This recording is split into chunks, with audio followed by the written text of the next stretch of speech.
Bonjour à tous et bienvenue sur French School TV. Aujourd'hui, on change un petit peu la manière de faire cette leçon, mais on garde une thématique que vous adorez, le DELF B1. Aujourd'hui, nous allons voir de quelle manière on va exprimer une opinion positive, négative, neutre en français grâce à 35 expressions utiles. Tout d'abord, exprimer l'opinion, ben, qu'est-ce que ça veut dire? Comment est-ce que l'on va faire ça à ce niveau B1? Regardons ensemble. Pour exprimer mon opinion au DELF B1, j'ai besoin de un modulateur d'opinion, une expression d'opinion. Ensuite, une opinion positive, négative ou neutre. Finalement, une explication simple de pourquoi je pense cela. Et si possible, cette explication sera suivie d'un exemple concret. Regardez. Je pense que les énergies renouvelables sont positives pour la planète, car elles permettent de limiter la pollution. Par exemple, l'énergie du soleil avec les panneaux solaires ne pollue pas. On a le modulateur d'opinion, je pense que, une opinion positive, une explication et un exemple. Alors attention, ça c'est quelque chose de fantastique si on arrive à faire ça au niveau B1. Être capable déjà de donner notre opinion positive, négative, neutre et ensuite une petite explication, c'est déjà super. Ne vous stressez pas si vous ne trouvez pas un exemple, ce n'est pas toujours facile à trouver. Maintenant, nous allons voir 10 modulateurs d'opinion différentes, 10 manières d'exprimer une opinion positive, 10 manières d'exprimer une opinion négative et 5 manières d'exprimer une opinion neutre. Allez, c'est parti, on attaque. Pour les modulateurs d'opinion, les trois premiers. Je pense que, je crois que, je trouve que. Je pense que est le plus utilisé. Rappelez-vous de je crois que qui permet de ne pas toujours répéter la même chose et je trouve que est également très utile. Quelques exemples. Je pense qu'il faut consommer moins d'eau. Je crois que c'est possible. Je trouve que c'est une bonne proposition. Je pense que, je crois que, je trouve que. Les suivants. À mon avis, à mes yeux. À mon avis, vous devez le connaître sûrement. À mes yeux, peut-être pas. C'est un petit peu plus élevé que le niveau B1. Ça peut donc être une bonne idée de l'utiliser pour impressionner les évaluateurs. Mais ce n'est pas obligatoire. Quelques exemples. À mon avis, tu devrais faire un régime. À mes yeux, les vacances à la mer sont plus fun. Plus fun que les vacances à la montagne ou que les vacances en ville, par exemple.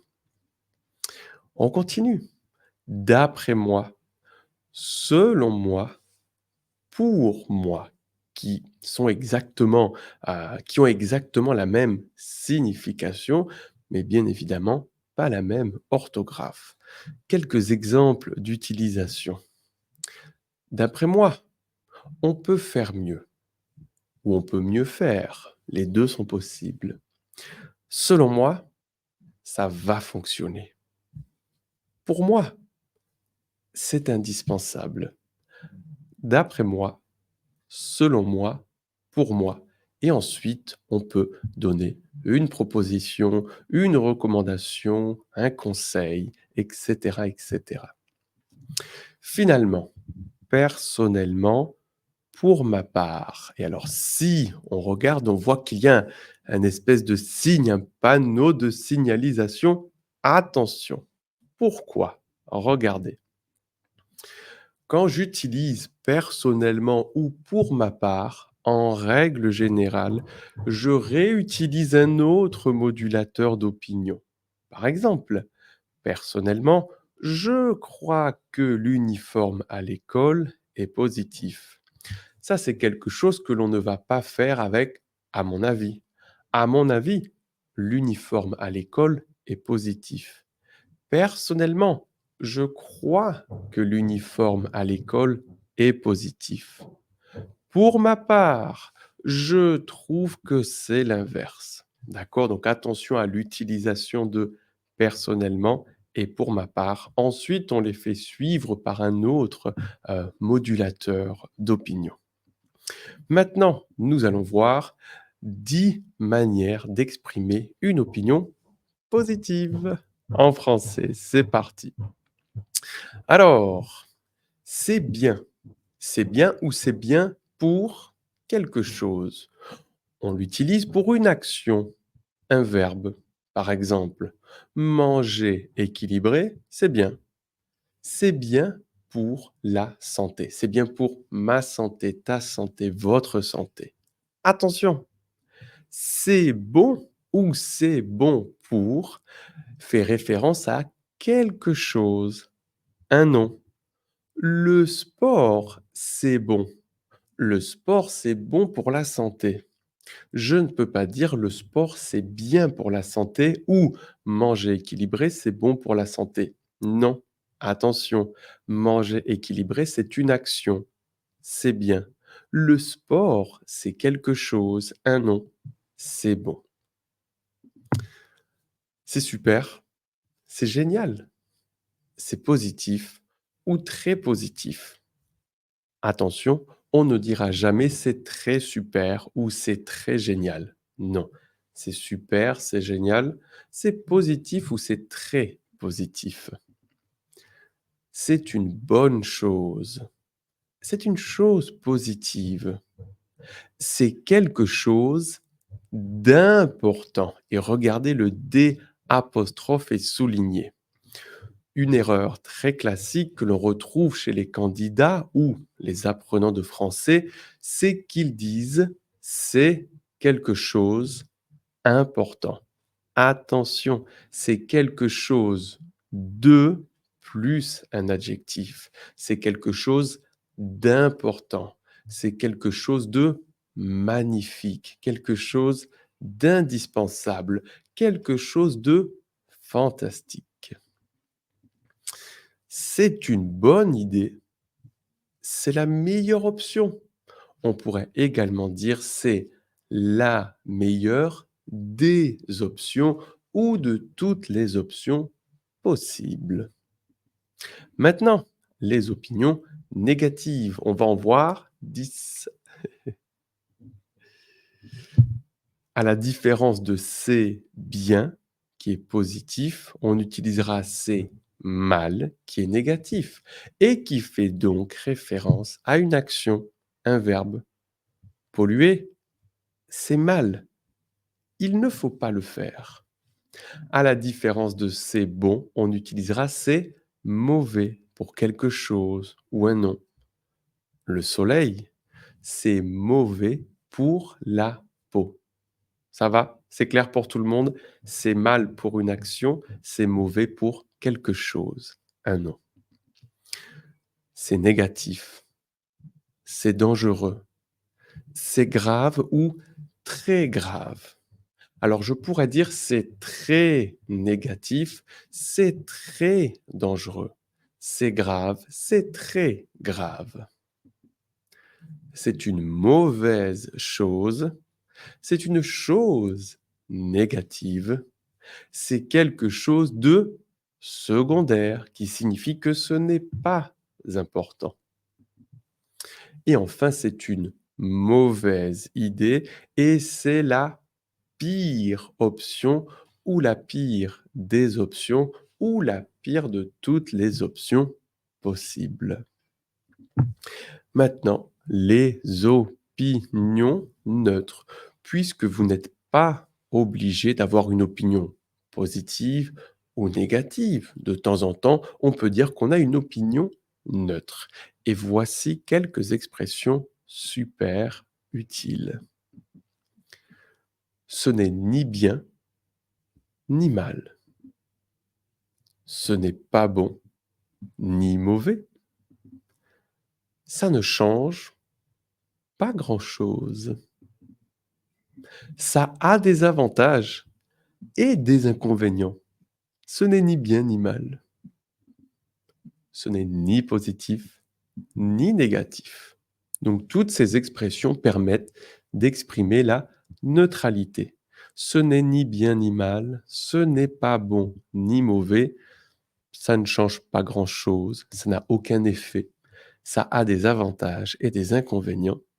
Ce n'est ni positif ni négatif. Maintenant, on vous propose de faire une petite activité dans les commentaires de cette vidéo. À vous. Essayez d'exprimer votre opinion avec les expressions que nous avons vues dans cette leçon. Alors, je vous propose donc 5 phrases, 5 affirmations. Les voici. Les réseaux sociaux sont de plus en plus utilisés par les jeunes. Qu'est-ce que vous pensez? Qu'est-ce que vous en pensez? C'est positif? C'est négatif? C'est neutre? Est-ce que vous êtes capable de m'expliquer pourquoi vous pensez cela? Il y a de plus en plus de voitures électriques sur les routes. Le télétravail, l'action de travailler à la maison, est devenu courant depuis la pandémie. C'est une bonne chose? Une mauvaise chose? Ce n'est pas bon ni mauvais? À vous de me le dire. La consommation de nourriture bio augmente. Les villes développent de plus en plus de pistes cyclables. C'est à vous donc de me dire ce que vous pensez de ces 5 affirmations. Alors vous pouvez en choisir une, deux, trois. Vous pouvez donner votre opinion sur les 5 de manière positive, négative ou neutre. N'oubliez pas, si vous le pouvez, d'ajouter une explication et pourquoi pas un petit exemple. Avant qu'on se quitte aujourd'hui, on vous rappelle que si vous préparez le DELF B1, eh ben à French School TV, on a des super cours très économiques. Le prochain cours, il sera en direct sur Zoom et votre professeur, c'est moi. Ce sera du 3 septembre au 1er octobre 2024. On vous propose 10 heures de formation en direct avec tout le matériel pour seulement 55 €. Attention, bien évidemment, les places sont quand même limitées pour ce type de cours. En plus de tout ça, on a un groupe privé sur Telegram pour pouvoir échanger entre les classes. On va vous montrer de très nombreux exemples de production écrite et orale, mais bien sûr, les techniques de compréhension orale et écrite. Et à chaque classe, on a une session de questions-réponses pour pouvoir éliminer tous vos doutes. Alors, si jamais ça vous intéresse, voici comment récupérer les informations et réserver votre place. Premièrement, dans la description de cette vidéo, vous avez un formulaire de contact. Cliquez sur le lien, complétez le formulaire et on vous envoie toutes les informations. Sinon, vous pouvez tout simplement envoyer un mail à info@frenchschooltv@gmail.com. Et si vous réservez votre place avant le 14 juillet, qui est la fête nationale française, on vous offre 10% de réduction, 50 € au lieu de 55. Bien, c'est terminé pour cette leçon. On attend vos commentaires sous cette leçon. N'hésitez pas à nous poser toutes vos questions. On vous dit merci à tous. On vous laisse plein de petites vidéos supplémentaires pour travailler et améliorer vos compétences sur le DELF B1. Vous pouvez vous inscrire et vous abonner à French School TV gratuitement ici. Et on vous souhaite une bonne journée. Salut tout le monde. Ciao, ciao. À la